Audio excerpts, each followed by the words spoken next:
Absolute Superman. What am I gonna do with you? When I tell you, this one slick hurt my feelings. Not even gonna lie. So, we all know the story of Clark Kent. He got shipped out from Krypton when he was a baby. Krypton blew up. He didn't really have that much experience with his family because he was a baby. Right, okay. He's 10. Okay, so 6 years ago, as you know, we've been going back and forth between present and 6 years ago. So 6 years ago, Krypton is quite literally falling apart from like the kryptonites and everything that's going on under the planet that the Science League probably definitely knew and refused to do anything about. So everybody is like panicking and freaking out, and they are still actually, him and his parents are still actually fighting their way out of that place. They get to the truck, and their truck just starts blasting through everybody to get to the ship that his mother built. So we get there, and his mom is like trying to make adjustments to the ship so that they could get more people.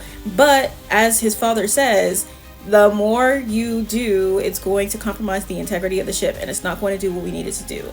The amount of people that we have right now is going to have to be enough. I know you want to save everybody, but you can't. Something that she really needs to learn very quickly. So, they go and they start, getting emotional and everything. Cal goes to basically say goodbye, to his home, and he's just kind of like out in a field, not too far away from the ship, but he's just kind of like out.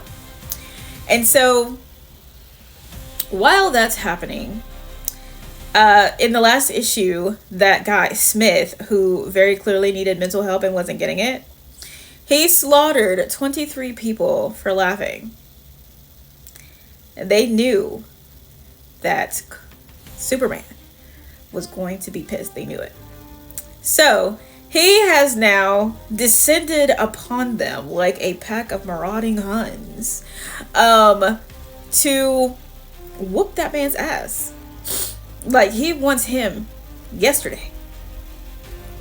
And so the peacemakers are just like, oh, we're going to do whatever we can to stop him. The tanks, absolutely no match. They're hiding like behind this metal wall. Absolutely no match. And he's like, where the fuck is he? He just killed 23 people for absolutely no reason. So where is he at? They're not getting it. Soul is trying to run, encryption. She's trying to decode this encrypted information. And she ends up saying that Brainiac is actually trying to basically hack into her. And so she's trying to get the location on Smith. Period.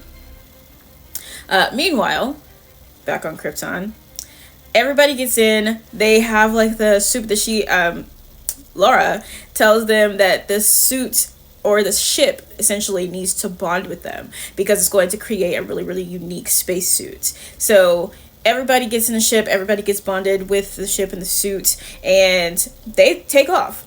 And he says, like, at this point, he feels like, a bit of peace kind of wash over him up until they got hit with a gigantic piece of kryptonite rock. Meanwhile, in Kandor, people are trying to go home and leave, and none of their ships are taking off. Everything's being destroyed. So all of those ships are being destroyed up in the city.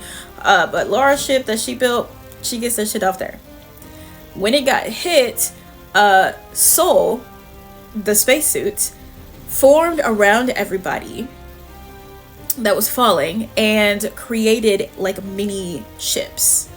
So after she basically creates these mini ships, even Krypto is in one. They leave, but the ships are all still being attacked by all of this falling kryptonite and stuff like that. So they're all being destroyed. People are being killed. He does have a glimpse of his parents, but then ends up not seeing his parents anymore. You don't even see Krypto anymore, and he's out by himself. I was really sad because he almost made it off the planet with his parents. And the dog, I can't really tell if they killed Krypto or not, and I really hope that they didn't, because I would be so very hurt. I do love Krypto the super dog. So it's assumed that both of his parents and Krypto got killed, and his ship is the only one that survived. But there's not really 100% confirmation, because you don't really see their ship get destroyed like you see the other ships get destroyed.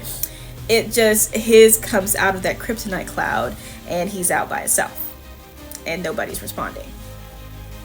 So who knows?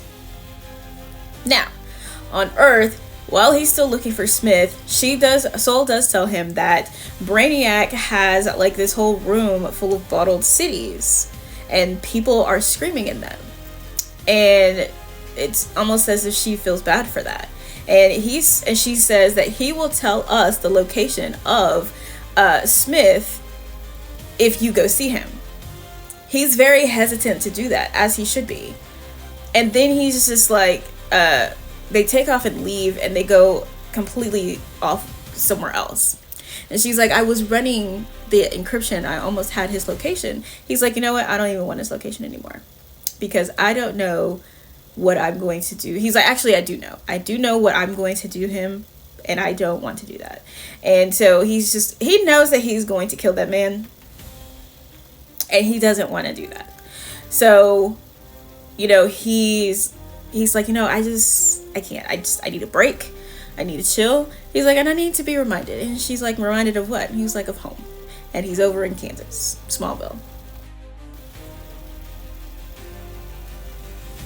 I'm sad. That is the absolute closest that we've seen in a story of him being with his parents. And again, it's assumed that they all died, but it's not confirmed yet. So I'm still interested to see how they handle that situation, because again, this was only 6 years ago, and he is a teenager. He's 16, and